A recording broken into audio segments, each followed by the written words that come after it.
Hello friends, welcome to your channel catalyst Soni and this is Soni Singh. Friends, आज मैं आप लोग के लिए जो वीडियो लेकर के आई हूँ बहुत इंपॉर्टेंट होने वाला है। जैसे कि आप जानते हो कि एग्ज़ाम में अब टाइम बहुत कम बचा हुआ है। हर एक यूनिवर्सिटी जो है अपना एग्ज़ाम लेकर के बीएड का वाइंड अप करने वाली है। तो अब आपके पास जब कम टाइम है तो आप कौन कौन से आपका सिलेबस क्या होना चाहिए, पहले तो ये चीज़। और दूसरा चीज़ ये है कि आपको पढ़ना क्या चाहिए, कौन कौन से ऐसे टॉपिक और आपको चैप्टर यूनिट पढ़ के जाने चाहिए जिससे कि एग्ज़ाम में क्वेश्चन आए।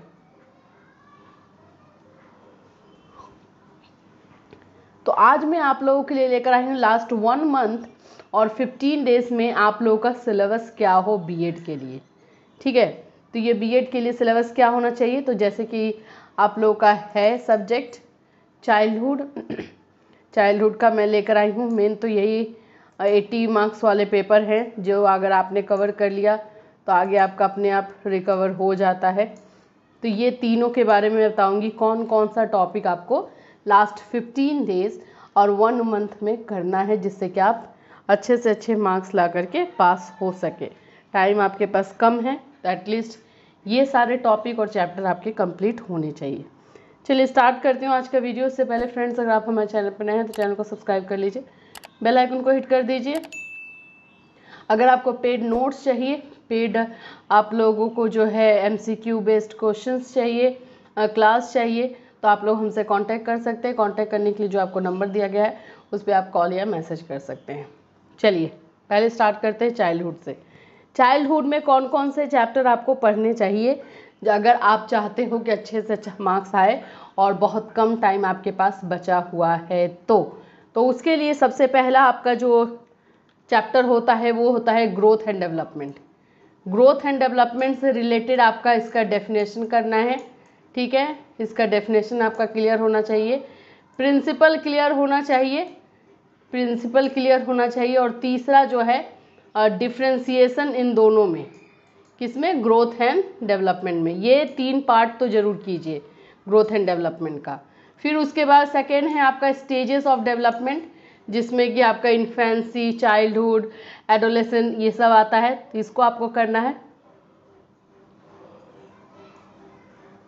फिर उसके बाद है आपका किस किस तरह के विकास होते हैं। तो मानसिक विकास होता है, सोशलाइजेशन दैट मीन्स सामाजिक विकास, शारीरिक विकास, फिर उसके बाद आपका इमोशनल डेवलपमेंट। तो ये सारे डेवलपमेंट का आपको करना है, बस इतना ही।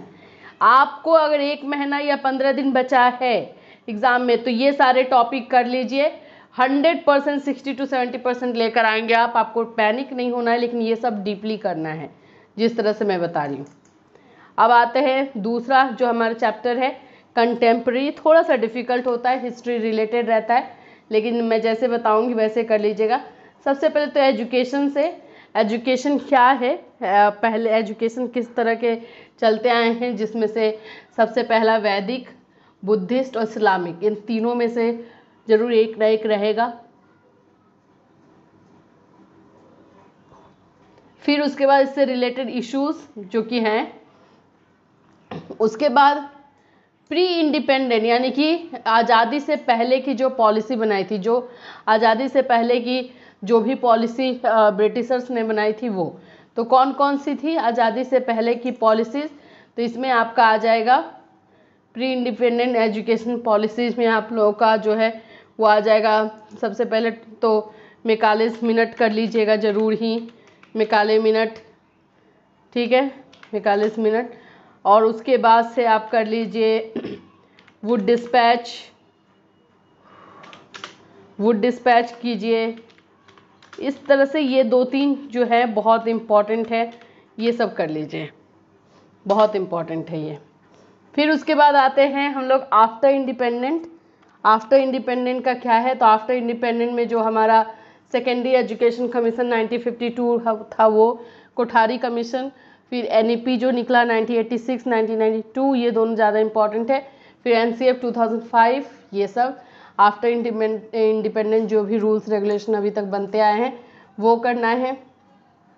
संविधान से रिलेटेड एक क्वेश्चन रहता है, तो कॉन्स्टिट्यूशन, इंडियन कॉन्स्टिट्यूशन क्या है, फिर उसमें प्रस्तावना क्या है, प्रिम्बल क्या है, ये इतना आपको कंटेम्प्रेरी में करना है।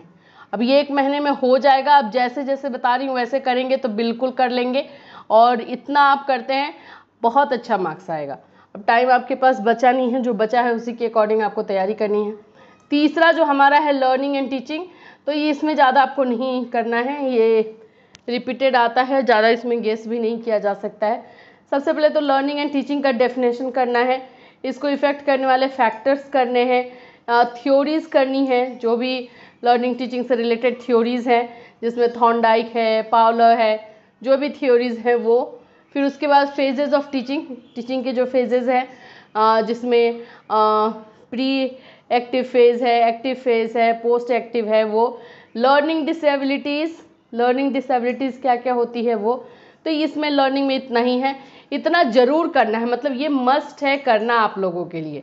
तो ये तीनों सब्जेक्ट्स है जो कि इम्पॉर्टेंट टॉपिक आप लोग को लास्ट 15 डेज एंड 1 मंथ अगर आपके पास टाइम बचा है तो आपको कंप्लीट करके जाना है।